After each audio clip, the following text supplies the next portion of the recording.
জাতিকে বিভক্ত করার যে কোনো কৌশলের আমরা সম্পূর্ণ বিরোধী।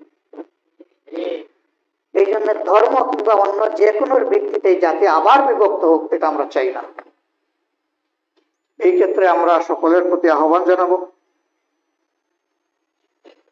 জাতীয় স্বার্থে আমরা সবাই যেন জাতীয় স্বার্থের জায়গাগুলোতে এক এবং ঐক্যবদ্ধ থাকি।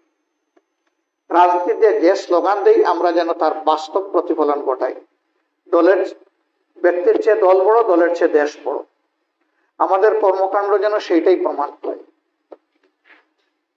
5 তারিখের পরিবর্তনের পর শহীদদের রক্ত, পঙ্গু ভাই বোনদের প্রতি সম্মানের দাবি ছিল যে রাজনৈতিক দলগুলো তাদের সহকর্মীদেরকে সকল ধরনের সামাজিক অপকর্ম থেকে সুরক্ষা দেবে এবং এর মাধ্যমে জাতি সুরক্ষা পাবে। কিন্তু দুঃখজনকভাবে এই কাজটি আমরা সম্পন্ন করতে পারি। কোনো দল সম্পূর্ণ ব্যর্থ হয়েছে তাদের নিজেদের সহকর্মীদেরকে সামাল দিতে। এই জন্য যেখানেই যাই এখন শুনতে হয় রেট আগের চেয়ে বেশি। কেন রে ভাই রেট আগের চেয়ে বেশি হবে? রেটই তো থাকবে না, টাকার কথা না। সর্বত্র এই কথা শুনতে হচ্ছে কেন? এমনকি এও শোনা যায় চিহ্নিত অপরাধীদেরকে ধরে পুলিশ থানায় আসতে পারে না, তার আগে তদবির কারখানায় চলে আসে। এই দ্বারা বন্ধ করতে হবে। মানুষকে বোকা মনে করার কোনো কারণ নেই। স্বয়ং জামাতে ইসলামের লোকেরাও যদি এটা করে, মানুষ জামাতে ইসলামকে ঘৃণা করে। এ কাজ যারাই করবে তাদেরকে মানুষ ঘৃণা করবে, অবশ্যই ঘৃণা করবে।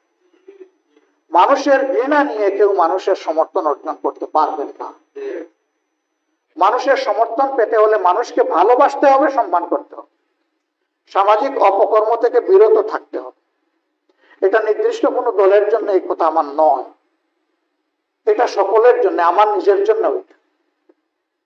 এতটুকু সম্মানবোধ যদি আমরা না দেখাতে পারি তাহলে আমরা কি রাজনীতি করি? এ প্রশ্ন তো উঠবেই। তার জন্য রাজনীতি করে এই প্রশ্ন তো উঠবেই। আমার কর্মকাণ্ডের কারণে, আমার দলের কর্মকাণ্ডের কারণে যদি নির্বিশেষে সমস্ত জনগণ ভুক্তভোগী হয়, এ কিসের রাজনীতি? এই রাজনীতির অবসান চাই আমরা বাংলাদেশে।